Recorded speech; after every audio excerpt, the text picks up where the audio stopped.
En un mot, extraordinaire. C'est un avis personnel, mais je pense qu'il doit être partagé par beaucoup d'entre vous. Sans transition, parce qu'il aime bien être ponctuel, je vais laisser la parole au Yoshev-Rosh Britolam. Une de ses casquettes, il en a d'autres. Un des fondateur de cette communauté francophone auquel il la connaît tellement, que ce soit avec Midreshet Yehuda, avec nous au CNEF où il nous accompagne déjà depuis des années. Rav Cherki, c'est à vous. Bonsoir. Chag Sameach à tout le monde. Merci Sam. Merci à toute l'équipe. On se connaît depuis des années et je pense qu'on n'a jamais perdu de l'élan, et kol hakavod. Bon, je voudrais vous parler directement du sujet qui a été publié, donc ce n'est pas très difficile à présenter, de Ramsès à Sukkot. Effectivement, la première fois qu'il est question d'un événement en rapport avec la fête de Sukkot dans la Torah, c'est dans le livre de Shemot, lorsque les enfants d'Israël sortent d'Égypte. Vaïsro Béné Israël Miramsès Sukkota, les enfants d'Israël voyagèrent du lieu appelé Ramsès au lieu appelé Sukkot. Cela veut donc dire que l'événement dont parle la Torah, quand elle dit « il faut que vous vous souveniez que j'ai installé les enfants d'Israël dans des Sukkot au moment de la sortie d'Égypte », eh bien que cet événement s'est produit le premier jour de la sortie des enfants d'Israël d'Égypte, du lieu dit Ramsès. Ramsès, le lieu de la servitude, le lieu d'une famille qui porte le nom d'une famille pharaonique, la famille ramséside, et nous sortons de Ramsès, et on devrait s'attendre à ce qu'on sorte de Ramsès en Eretz Israël. Et puis, quelque chose cloche. On sort de Ramsès pour se rendre dans un lieu transitoire. On va à Sukkot. Et ce lieu va donner naissance à une fête de 8 jours donnée par la Torah en souvenir de cet événement. Et c'est très bizarre. D'abord, au niveau tout simplement du calendrier. La fête de Sukkot a lieu en automne. Mais l'événement dont parle la Torah s'est produit le premier jour de la sortie d'Égypte, c'est-à-dire le 15 du mois de Nissan. Donc, si déjà on fait une fête en souvenir de cet événement, cette fête devrait avoir lieu à Pessah. C'est-à-dire, cette question a été posée par plusieurs commentateurs pendant le cours de l'histoire. Pourquoi est-ce qu'on fait la fête de Sukkot en automne alors qu'on devrait la faire à Pessah? Et si tout donc marchait comme il faut, ben, je suppose qu'on devrait faire le Seder dans la Souka. On gagnerait beaucoup de travail. C'est-à-dire, on ferait à la fois, on nettoierait la maison du Hametz, et puis on sortirait de la maison pour aller faire le Seder dans la Souka. Et puis, le 8e jour, celui qui est aujourd'hui fêté comme étant la Nimouna, serait peut-être la fête de Shavuot. Et donc, on gagnerait toutes les fêtes en 8 jours, et peut-être, supposons peut-être que Rosh Hashanah et Kippour n'auraient pas eu lieu. C'est-à-dire, on peut imaginer une écriture de l'histoire différente de celle qui s'est effectivement passée. Et donc, on peut se demander, mais effectivement, pourquoi est-ce que la fête de Sukkot a lieu quand elle a lieu? Soyons encore un peu plus précis, la fête de Sukkot, c'est une fête qui commémore la sortie d'Égypte. D'ailleurs, comme toutes les fêtes mentionnées dans la Torah, sans exception. D'ailleurs, dans les prières et dans le Kiddush, de toutes les fêtes mentionnées dans la Torah, je parle ici de Pessah, de Shavuot, Rosh Hashanah, Kippour et Sukkot, dans toutes nos prières, nous rappelons que ces fêtes sont en souvenir de la sortie d'Égypte. Donc, ils viennent commémorer des événements qui se sont produits lors de la sortie d'Égypte. Et donc, en tout cas, au niveau de la fête principale, une fête qui dure une semaine entière, eh bien, on voit que la fête de la sortie d'Égypte a été scindée en 2 fêtes différentes. Nous avons la moitié de la fête qui se passe au printemps et l'autre moitié de la fête qui se passe en automne. Ce n'est pas normal. il y a quelque chose qui n'a pas fonctionné comme il se doit et que nous devons élucider. Alors tout d'abord, essayons de comprendre la différence entre le printemps et l'automne. Au niveau du climat, au niveau de la météo, ça se ressemble. C'est à peu près la même chose, c'est un climat tempéré. Mais il y a une différence, c'est que au printemps, ça va de plus en plus chaud. Et puis en automne, ça va de plus en plus froid. C'est-à-dire, c'est ascendant ou descendant. En fait, ça correspond à deux manières de concevoir le temps. Et là, je voudrais entrer dans une considération un peu philosophique. Vous allez excuser donc l'aspect ardu de l'étude. Il y a dans le fait que nous traversons l'histoire, nous autres les enfants d'Israël, nous traversons l'histoire. Ça fait des milliers d'années que nous sommes dans l'histoire. On dit d'ailleurs que les Juifs ont un peu trop d'histoire et pas assez de géographie. Mais en tout cas, ça fait déjà des milliers d'années que nous traversons l'histoire. Il faut me savoir, qu'est-ce que c'est que l'histoire? L'histoire, c'est quelque chose qui se passe dans le temps. Est-ce que ce qui se passe dans le temps, c'est optimiste ou pessimiste? Pour les nations, le temps historique est pessimiste. Il y avait un grand goy français du nom de Paul Valéry qui a dit « Les civilisations se savent mortelles ». Effectivement, tout effort de civilisation, nous savons qu'après plusieurs milliers d'années, eh bien, cette civilisation disparaît de l'histoire. Et donc, on peut dire le temps est un temps qui nous tue. Au lieu de tuer le temps, c'est le temps qui nous tue, le temps nous assassine. C'est le temps qui nous transforme. En hébreu, transformation, shana, shinouï, ça donne le nom à l'année. L'année qui est ce qui nous transforme. Et donc, on peut dire que l'approche qu'ont les nations de l'histoire n'est pas une approche tellement agréable. Par contre, les enfants d'Israël, eux, ils ont un petit secret. Le secret que nous avons, nous, les enfants d'Israël, c'est que nous savons que nous sommes éternels, que nous ne sommes pas faits pour disparaître. Et donc, pour nous, l'histoire est un printemps perpétuel, un renouvellement permanent. En hébreu, chidush, qui donne le nom à chodesh, le mois, le renouvellement de la lune. Et donc, pour nous, l'histoire est affrontée d'une manière, disons, optimiste. Pour nous, l'histoire est l'accumulation d'expériences sur une identité qui ne disparaît pas. Et donc, il est tout à fait normal que le temps des nations commence en automne. L'année des nations, dit la Guémara, commence en Tishré, au moment de l'automne, dans le temps descendant. C'est le temps où nous lisons le rouleau de Kohelet, l'Ecclésiaste, qui est pessimiste, qui dit que tout est vanité. Par contre, quand commence l'histoire d'Israël, le premier commandement qui a été donné aux enfants d'Israël, c'était de faire une réforme dans le calendrier. Le premier mois devient le mois du printemps. Et à partir de ce moment-là, nous abordons une histoire optimiste. Seulement, la Torah nous a dit de ne pas abandonner les nations. Et c'est pour cela que la Torah a introduit le nouvel an des Goïm dans le calendrier d'Israël. La fête de Rosh Hashanah, qui à l'origine est le Rosh Hashanah des nations, dans notre calendrier qui commence au mois de Nissan. Ce qui veut dire qu'en fait, l'histoire d'Israël vient faire la rédemption de l'histoire des nations. Ça vient mélanger l'histoire des Goïm à l'histoire d'Israël. Et ça permet donc de réconcilier deux manières de compter le temps, ce qu'on appelle l'année lunaire et l'année solaire. Vous savez qu'il y a un décalage entre l'année lunaire et l'année solaire, et que quand on fait un mariage entre deux années, eh bien après il y a une grossesse. En hébreu, ibour. L'année reçoit un 13e mois de temps en temps pour compléter justement cette différence de rythme historique entre celui des nations et celui d'Israël. Et donc, l'histoire d'Israël est une histoire qui est à la fois celle du printemps et celle de l'automne. Et lorsque nous sortons d'Égypte, le problème est de savoir qui est concerné par l'événement de la sortie d'Égypte.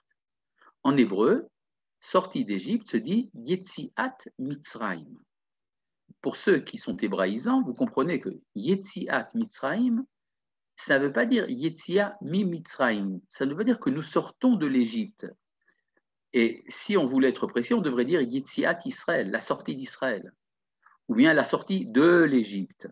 Mais donc Yetziat mi Mitzrayim, ou bien Yetziat Israël. Mais l'expression employée par l'hébreu, c'est Yetziat Mitzrayim, c'est donc l'Égypte qui est censée sortir. C'est-à-dire que s'il y a déjà liberté, s'il y a déjà libération, alors cette libération doit être la libération du monde entier. Et donc, la sortie d'Égypte devrait être cette sortie à travers Israël du monde entier, de l'Égypte tout entière, l'Égypte étant la plus grande des civilisations de l'époque. Eh bien, ça n'a pas marché.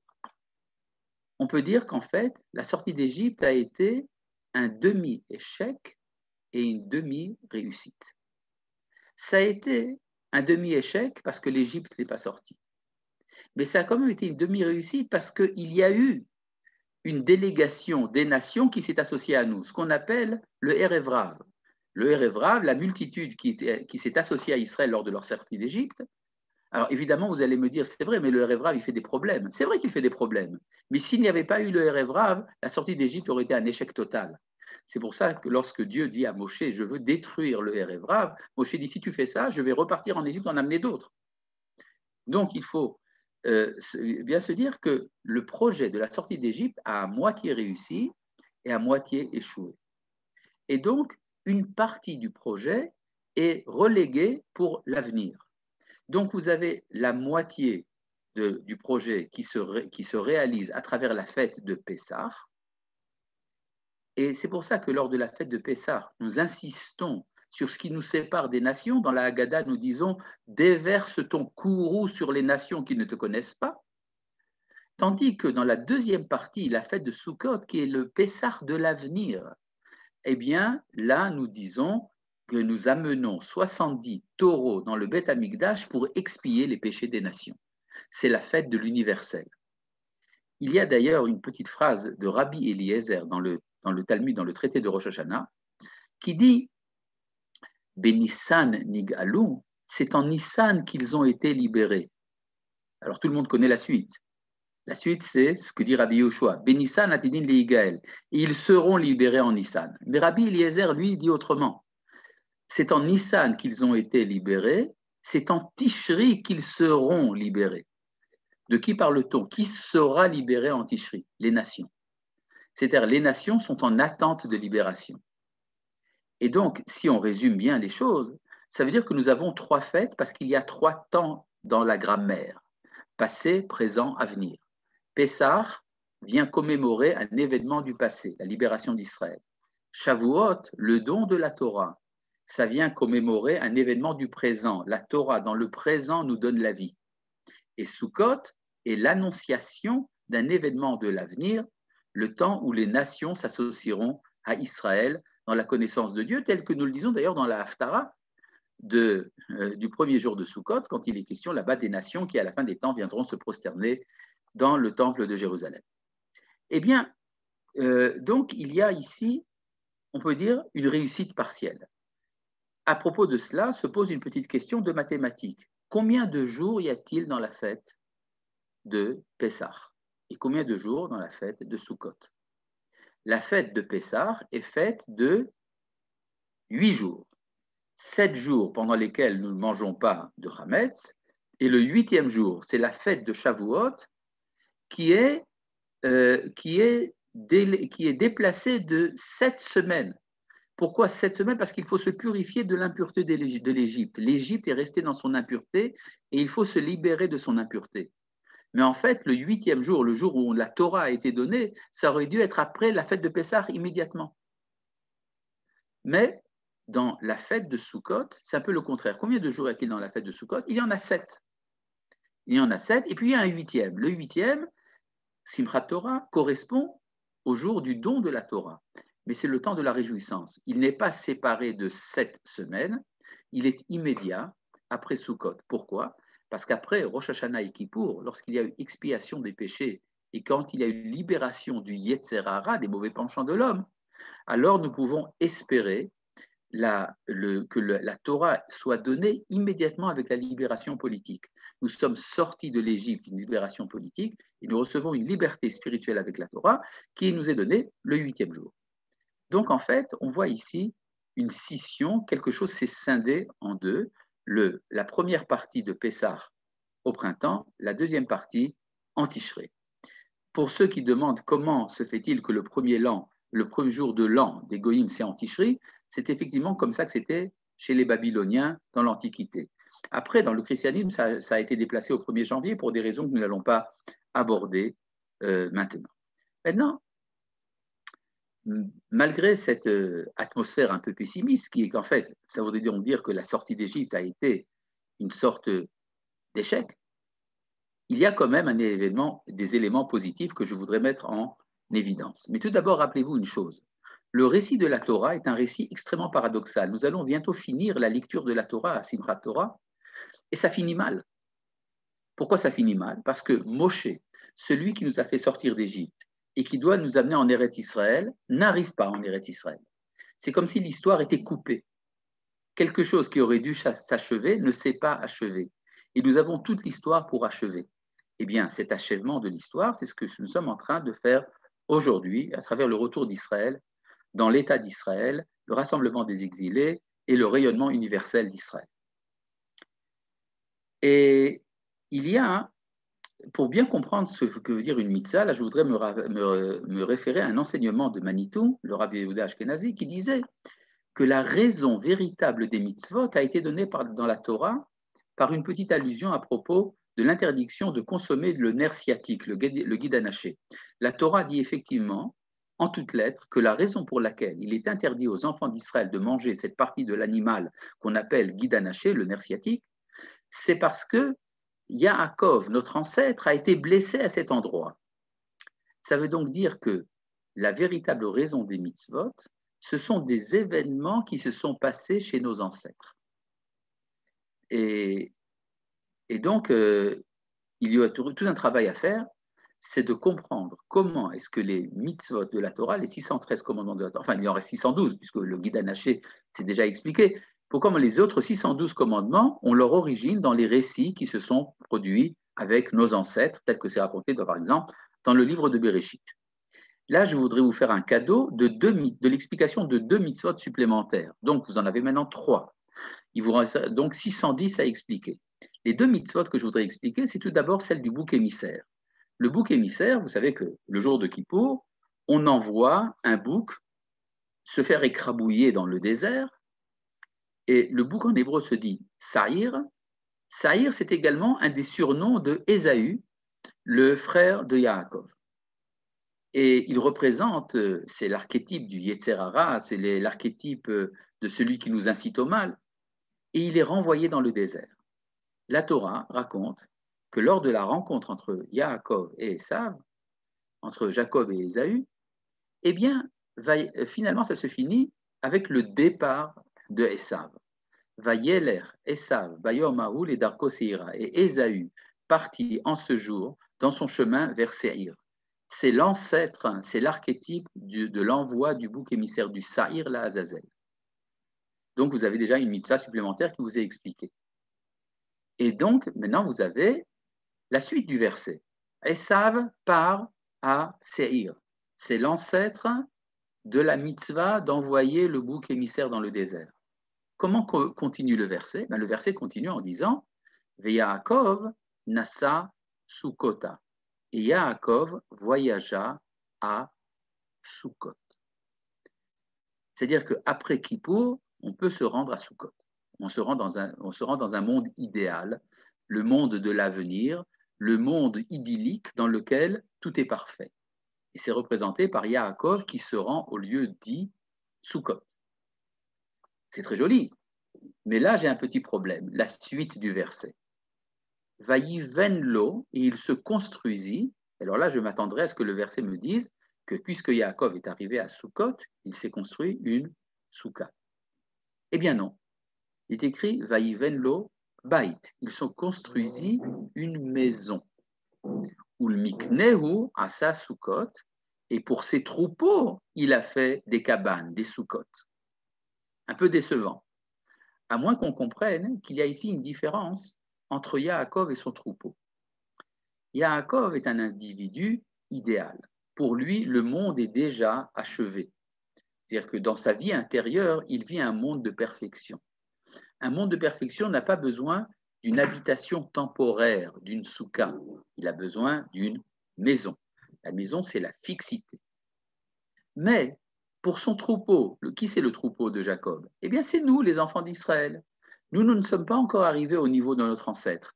Pour nous, nous avons des soukhotes. Pour vivre le monde idéal, nous avons besoin d'une maison temporaire.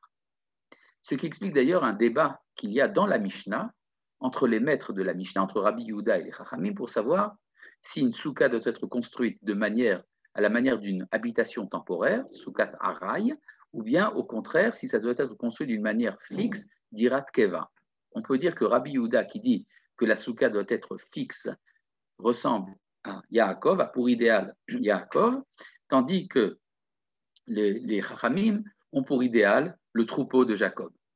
Effectivement, d'après le Talmud de Jérusalem, Rabbi Yehuda, qui dit que la soukha doit être une habitation fixe, il apprend les règles de la soukha du temple de Jérusalem. Or, le temple de Jérusalem, qui est appelé dans le livre de Tehilim soukha, Vayihi Beshalem Soukho, eh bien, ce temple de Jérusalem, c'est le lieu de la fixité par excellence. C'est le lieu où, de manière fixe, Dieu fait résider sa présence pour l'éternité. Et donc, il y a ici une différence entre ce qu'a réussi Yaakov à faire et ce que fait son troupeau.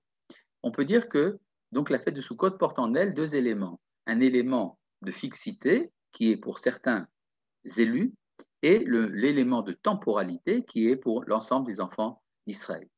Ça nous rappelle en fait qu'il y a deux manières d'arriver à la plénitude, qu'on appelle shlemut et ishtalmut.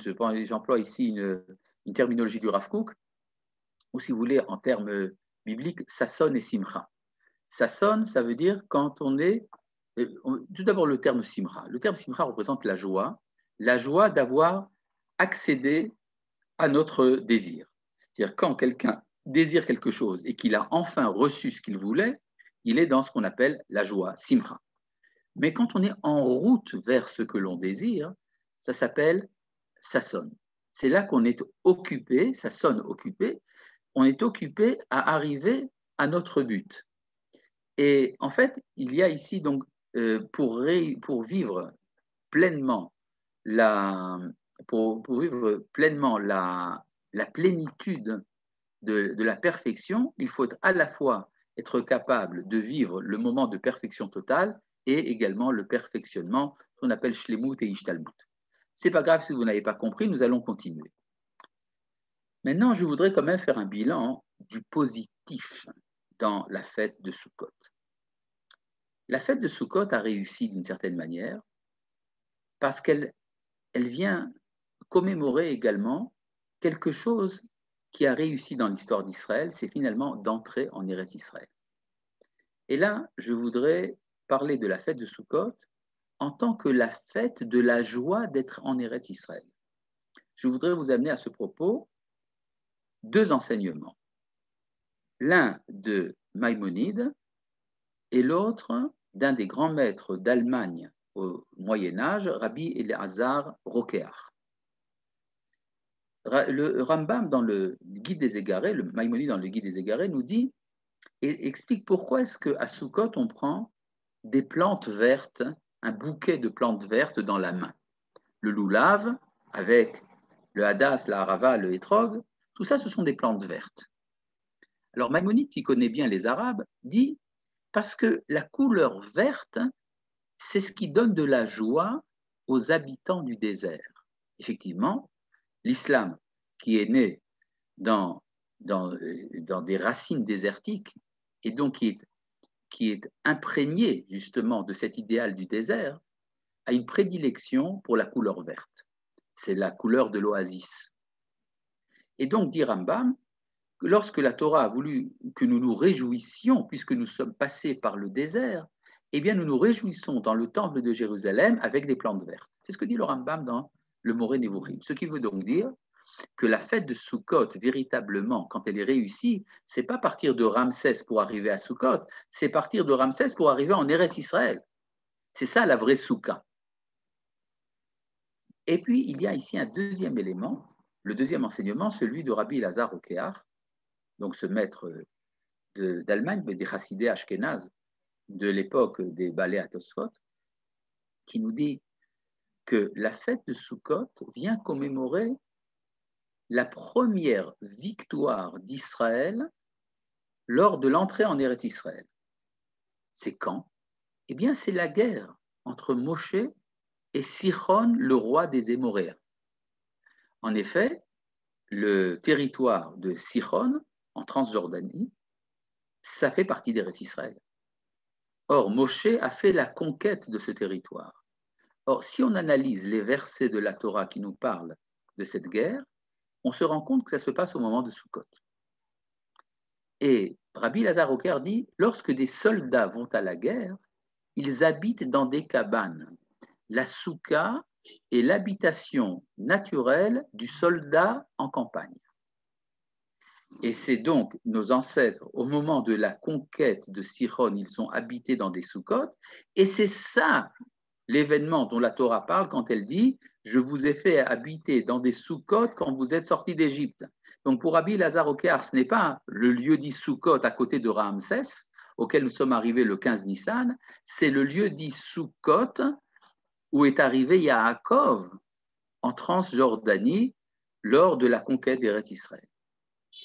Et d'ailleurs, à ce propos, nous voyons lorsque, beaucoup plus tard, au temps du roi David, lorsque Uriah le Hittite donne un compte-rendu au roi David de ce qui se passe en Transjordanie avec l'armée, il dit toute l'armée d'Israël est dans les Sukkot.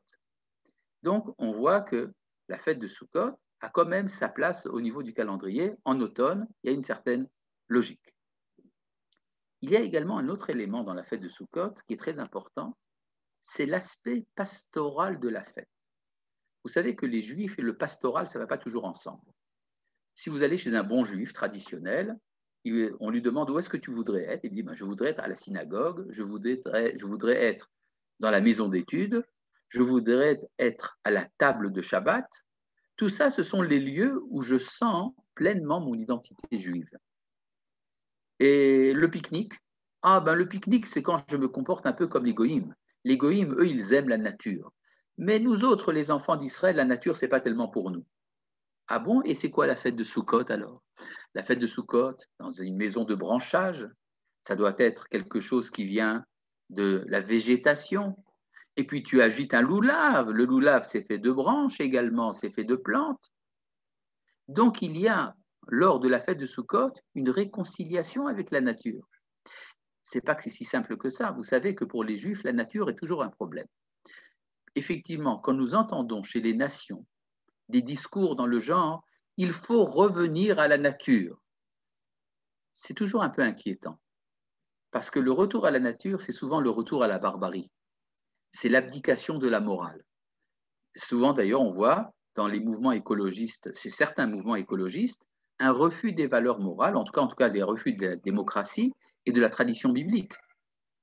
N'oublions pas que les régimes fascistes ont mis en exergue le retour à la nature. Et donc, ce n'est pas si simple que ça. Mais nous avons pour cela un lieu merveilleux, Eretz Israël. Eretz Israël est le lieu où nous pouvons sanctifier la nature. Et on peut dire que ça fait partie du projet de ce qu'on appelle le monothéisme intégral. C'est quoi le monothéisme intégral? Nous savons que Dieu est un. Si Dieu est un, il est présent en tout. Il est présent dans la Torah, il est présent dans la Neshama, il est présent dans la morale, il est présent également dans la nature. À ce propos, je voudrais rappeler un enseignement d'un grand penseur juif qui n'est pas toujours assez étudié de nos jours. Je pense ici à Franz Rosenzweig dans son livre « L'étoile de la rédemption ». Franz Rosenzweig vivait dans l'entre-deux-guerres en Allemagne. Dans son livre « L'étoile de la rédemption », il parle d'un dessin en trois phases. La première phase du dessin, c'est un triangle dont le sommet se trouve vers le haut. La deuxième partie, c'est un triangle avec un sommet vers le bas. Et la troisième partie, ce sont deux triangles qui se mêlent l'un à l'autre. Ça vous donne le Magen David, qui est l'étoile de la rédemption. C'est quoi ces trois triangles, ces trois dessins? Le premier dessin qui parle donc du triangle avec le sommet vers le haut, en haut du sommet, vous mettez Dieu, à droite, vous mettez le monde et à gauche, vous mettez l'homme. Effectivement, dans l'histoire, l'homme et le monde se sont séparés. Il y a une sorte de divorce entre l'homme et le monde.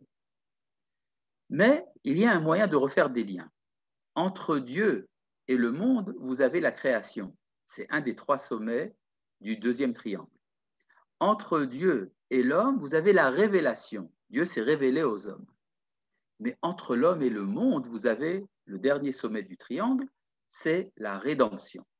La réconciliation entre l'homme et la nature, ça fait partie du projet du monothéisme intégral. Eh bien, c'est exactement ça qui se passe à Sukkot. À Sukkot, nous retrouvons la nature après s'être libérés des dangers de la nature. Comment est-ce que nous nous sommes libérés des dangers de la nature? Nous avons évacué le Yetzer Hara et les péchés à Rosh Hashanah et à Kippour. Eh bien, maintenant, nous sommes libres. Puisque nous sommes libres, nous pouvons sanctifier la nature. Cependant, il y a quand même une restriction. Nous pouvons sanctifier la nature à une condition, de partir en exil. Nous sommes exilés en dehors de la maison. Et là, ça pose un petit problème. Il y a dans les fêtes juives une frustration permanente.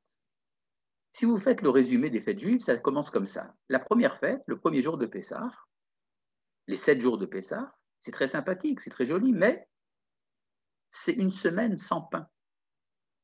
On dit en français, long comme un jour sans pain. C'est quoi une semaine dans laquelle on ne peut pas manger une baguette? Alors on arrive finalement à la fête de Shavuot. À la fête de Shavuot, on peut manger du chametz tant qu'on veut. Mais on ne dort pas de la nuit.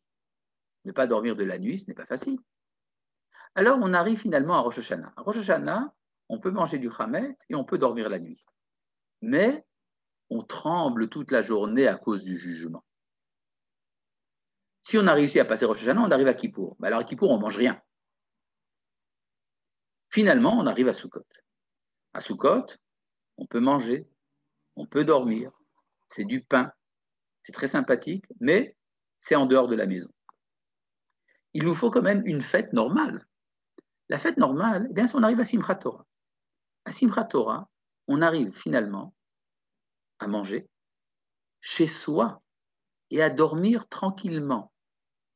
C'est tellement extraordinaire que les Juifs, tellement surpris d'arriver à une période de normalité, dansent toute la journée.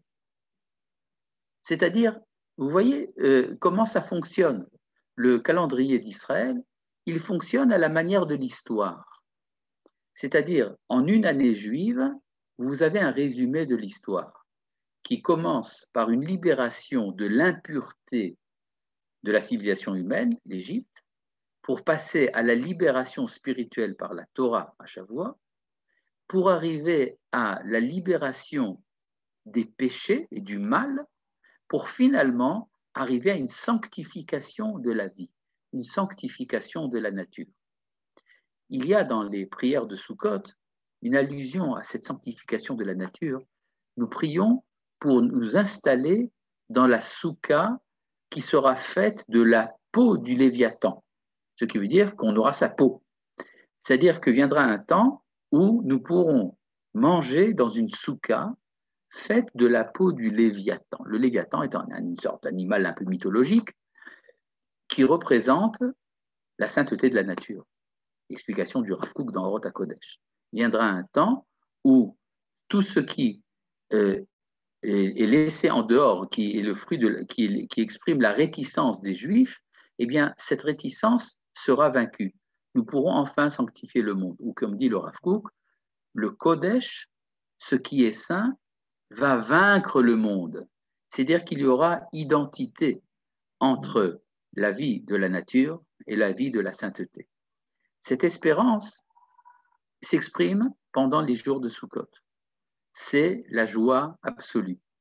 Ça arrive presque à son extrémité le jour de Hoshana Rabbah. C'est pour ça que le jour de Hoshana Rabbah, il y a une sorte de mélange de crainte et de joie à la fois qui finalement arrive à son expression paroxystique le jour de Simchat Torah. Ce jour de Simchat Torah qui cette année est également un jour d'espérance, un jour de joie, une espérance de joie véritable, sans épidémie. Ce cette espérance d'un monde dans lequel chacun pourra sortir de son confinement intérieur pour retrouver la plénitude de la joie, de la réconciliation avec les autres et avec soi-même. Alors, passons tous une bonne fête et l'année prochaine dans la soukha du Knef. Shalom et Chag Sameach. Chag Sameach Rafiki, et merci de nous donner autant de chidushim à la minute, même par Zoom. Toda Rabba. Chazak u'baruch.